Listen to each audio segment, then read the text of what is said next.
Hello guys, welcome back to my YouTube channel CCIM Chetan Chaudhary maths tutorial.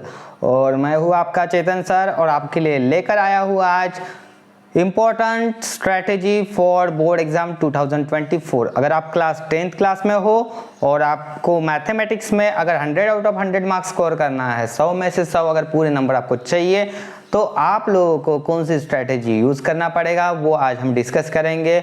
और paper 2024 का कैसे आने वाला है, किस पैटर्न से आने वाला है, वो भी आज हम डिस्कस करेंगे। तो देखिए, अभी स्टार्ट कर देते हैं हम कि क्लास 10th में अगर आपको आपका टारगेट अगर है 100 मार्क्स का, if you have to score 100 out of 100, तो अभी देखिए आपके पास जो है ना दो सब्जेक्ट्स है, मैथ्स 1 मतलब कि अलजेब्रा और मैथ्स 2।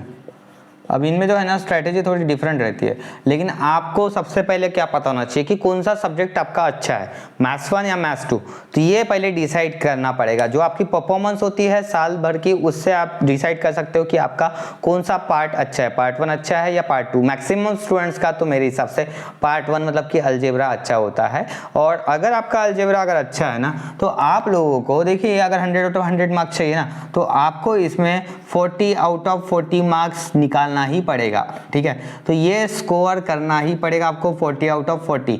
तो ये अगर आपने स्कोर कर लिया तो आपका जो प्रेशर है ना वो कम हो जाएगा सेकंड पेपर के लिए। ये एक पॉजिटिव फीडबैक जाता है वहाँ से आप लोगों के माइंड में कि नहीं, मेरा तो ये कॉन्फिडेंस लेवल भी बढ़ जाता है। अगर आपका मैथ्स 1, क्योंकि मैथ्स 1 पहले, तो आपका अगर अलजेब्रा अच्छा गया तो आप ज्योमेट्री के लिए भी अच्छे से प्रिपरेशन कर सकते हो। लेकिन क्या होता है, अगर अलजेब्रा किसी बच्चे का खराब हो गया तो उस वजह से क्या करेगा वो, और स्ट्रेस ले लेगा भाई और टेंशन में आ जाएगा कि अभी नेक्स्ट पेपर कैसा होगा, तो वो पढ़ाई ही नहीं हो पाएगी। इसलिए आपको मैथमेटिक्स 1 का पूरा अच्छे से करना है। और मैथ्स 1 का जो पेपर रहता है ऑलवेज ध्यान में रखिए, इजी रहता है।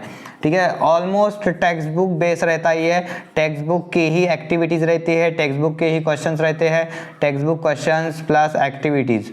तो ये बिल्कुल आपको टेक्स्ट बुक से ही मिलेंगे। और हॉट क्वेश्चन जो है, इसके लिए आपको क्या करना है, हॉट क्वेश्चन जो है PYQ जो है, PYQ प्रीवियस ईयर्स क्वेश्चंस, उसमें का क्वेश्चन नंबर 4 और क्वेश्चन नंबर 5 ये पूरे अच्छे से करना है। 2020, 21, 22, 23 ये चारों सालों के जो पेपर्स है, ये 4 साल के जो पेपर है ना, तो ये आपको अच्छे से करना पड़ेगा। इसके जो लास्ट क्वेश्चंस होते हैं क्वेश्चन नंबर 4 और 5, क्योंकि ये हॉट क्वेश्चन होते हैं। ठीक है, क्वेश्चन नंबर 5 और ये हॉट क्वेश्चंस होते हैं। तो और इसके लिए ज़्यादा प्रिपरेशन कैसे करें, देखो आपके जो स्टार्टिंग के मार्क्स है ना वो तो आपको मिल जाएगा, कोई दिक्कत नहीं आएंगे।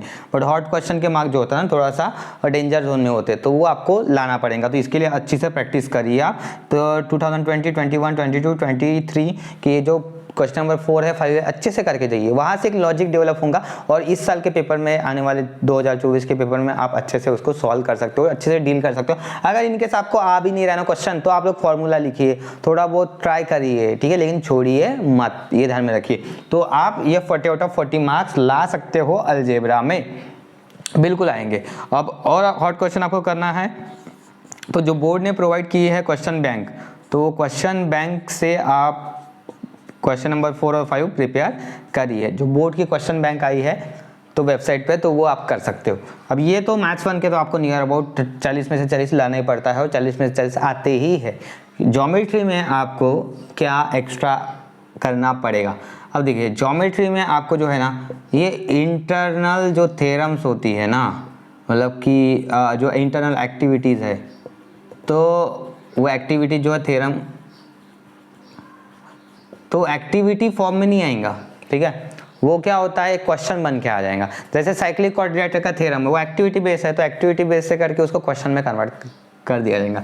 आपको इसमें से सर्कल जो है उसके पूरे थ्योरम्स करने हैं। सर्कल इंपॉर्टेंट है, सर्कल अच्छे से करना है। उसके बाद ट्रिग्नोमेट्री है जो हॉट क्वेश्चन में भी आएगा, ट्रिग्नोमेट्री का पूरा करना है। ट्रिग्नोमेट्री का हॉट क्वेश्चन आती है और सिमिलैरिटी का हॉट क्वेश्चन है। तो ये जो टॉपिक्स है उसको अच्छे से करके रखिए। ये 3 टॉपिक तो बहुत है। कंस्ट्रक्शन के पूरे 7 के 7 मार्क्स आपको मिलने चाहिए। कंस्ट्रक्शन आपको फुल मार्क्स देगा, यस, कंस्ट्रक्शन आपको फुल मार्क्स देगा अगर अच्छे से प्रैक्टिस किया। और पाइथागोरस के जो थ्योरम्स है वो करिए, मतलब आपको थ्योरम्स करने ही पड़ेंगे। ठीक है, जितने भी यूनिट्स है आपके जो थ्योरम्स है वो ऑल सब के सब थ्योरम्स करके जाइए, राइट। और इसमें वही स्ट्रैटेजी रहेगी PYQ 2020 से लेके 23 तक के पूरे PYQs अच्छे से कर लीजिए।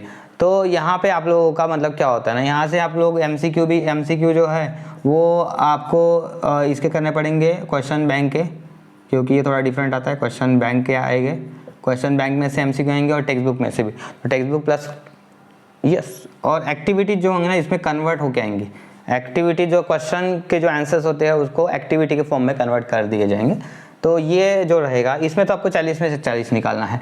अब इसमें आप तभी 40 निकाल सकते हो जब आपके थ्योरम्स करेक्ट है, ठीक है, और आपका जो क्वेश्चन नंबर 4 है और 5 है ये अगर आपका परफेक्ट रहेगा तो आप लोगों के मार्क्स आ जाएंगे। अब इसमें मेंसुरेशन जो यूनिट है उसमें के क्वेश्चंस आपको हॉट क्वेश्चंस करने पड़ेंगे। तो यहाँ पे जो है एरिया ऑफ शेडेड रीजन वाला क्वेश्चन आएगा, एरिया ऑफ शेडेड रीजन। तो ये जितने भी क्वेश्चंस है वो अच्छे से करके रखिए, एरिया ऑफ शेडेड रीजन। अब तो ये हो गया मतलब स्ट्रैटेजिक भाई कैसे आपको करना पड़ेगा कि आप पहले रिवाइज करो अच्छे से, थ्योरम्स का अलग पार्ट बनाओ, उसको अच्छे से रिवीजन करो, प्रैक्टिस करो। फिर PYQ 2020 से लेके 23 के जो प्रीवियस ईयर्स क्वेश्चंस है वो पूरे कर लीजिए। उसमें आपका MCQ होगा 1 मार्क्स क्वेश्चन, 2 मार्क्स क्वेश्चन, पूरे सेक्शन वाइज आप लोग पूरा करिए, ठीक है। अपने चैनल पर जो पेपर सॉल्यूशंस है अवेलेबल है, साथ ही साथ टॉपर स्टूडेंट्स के जो बोर्ड टॉपर्स होते हैं 2023-22 के, उनके भी पेपर्स अवेलेबल है, आंसर्स जो पेपर सॉल्यूशंस है वो अवेलेबल है, तो वो देख सकते हो। अब देखिए क्वेश्चन का फॉर्मेट कैसे रहेगा 2024 में। तो फॉर्मेट जो रहेगा वो क्या रहेगा 2022 के लिए, तो मैं बता देता हूँ। क्वेश्चन नंबर 1 जो है वो MCQ रहेगा, 4 मार्क के लिए रहेगा ये। क्वेश्चन नंबर 1 में का ये A और B, ये A है और B जो है 1 मार्क्स क्वेश्चन, 1 मार्क्स वाले 4 क्वेश्चन रहेंगे, 4 मार्क्स। क्वेश्चन नंबर 2 में एक्टिविटीज़, तो एक्टिविटीज़ जो है वो 2A में आएंगे एक्टिविटीज़, तो ये 2 एक्टिविटीज सॉल्व करना है, इसके 4 मार्क्स मिलेंगे आपको। फिर B जो है वो 8 मार्क का रहेगा, मतलब कितना होगा टोटल 12 मार्क्स। क्वेश्चन नंबर 3 जो है 3 मार्क्स वाले क्वेश्चन है, एनी 2 का सॉल्व करने, इसमें 3 मार्क्स के क्वेश्चन रहेंगे, तो एनी 2 ये मिलेंगे आपको 6 marks. Question number any 2 activities नहीं, एनी क्वेश्चन नंबर 3 में क्या रहेगा, एनी 1 एक्टिविटी रहेंगी 3 मार्क्स के लिए। और ये क्वेश्चन नंबर 3 का B जो रहेगा उसमें 6 मार्क्स रहेंगे। क्वेश्चन नंबर 4 के 8 मार्क्स है, 2 क्वेश्चन सॉल्व करने हैं, 4 मार्क्स के लिए रहेंगे एक क्वेश्चन, तो फिर 8 मार्क्स आपको लाना पड़ेगा। और क्वेश्चन नंबर 5 में जो है 3 मार्क का क्वेश्चन रहेगा। तो ऐसा रहेगा फॉर्मेट आपका। तो ये फॉर्मेट से आपको स्टडी करना पड़ेगा। आप क्या करिए, अगर आपको थोड़ा सिंपल तरीके से करना है तो आप MCQ का जो है ना सेपरेट सेक्शन बना लीजिए। अभी आपके पास टाइम है तो एक सेपरेट नोट बनाओ जिसमें MCQ जो है पार्ट 1 पार्ट 2 के ऐसे सेपरेट बुक बना के कि भाई MCQ पहले सेक्शन, फिर 1 मार्क्स वाला सेक्शन बनाना है। 1 मार्क्स वाला सेक्शन आप कहाँ से बनाएंगे, तो देखिए डिस्टेंस फार्मूला जो है वो 1 मार्क्स के लिए आता है। ऐसे ऐसे छोटे छोटे जो पॉइंट्स है ना वो आप लोग देखिए, और प्रीवियस ईयर्स पेपर देखिए जो उसमें 1 मार्क्स वाले क्वेश्चन दिख रहे हैं, तो उसी से रिलेटेड वाले आपके टेक्स्ट बुक में से आपको ढूंढना है कि ये 1 मार्क्स कहाँ से आ सकते हैं। ये आपका दिमाग चलना ज़रूरी है, ठीक है। तो ये 1 मार्क्स, हाँ प्री बोर्ड के भी पेपर्स करके रखिए।